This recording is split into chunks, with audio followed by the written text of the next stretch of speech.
طول الوقت كنت ببقى شايفة نفسي إن أنا مسؤولة عن كل اللي حواليا.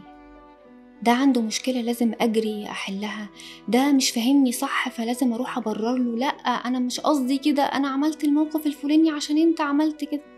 متعملش كده، ما تعيش دور المنقذ على حساب نفسك. أدام بتعامل ربنا وحاطط معايير للي ربنا حاططها لك في حياتك ان انت تتعامل مع اللي حواليك، ما تخافش من اي حد وما تبررش لاي حد، وما تحاولش تعمل اكتر من اللي مطلوب منك. عشان اوقات كتير لما بنعيش دور المنقذ ده بنبقى مستنيين من اللي قدامنا تقدير، مستنيين منه الله بجد انت وقفت جنبي وقفة حلوة قوي.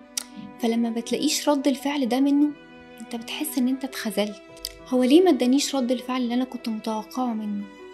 انا عملته حلو قوي، انا سبت حياتي عشانه، انا كنت ممكن اعمل حاجات كتيرة لنفسي وفضلته هو عن نفسي.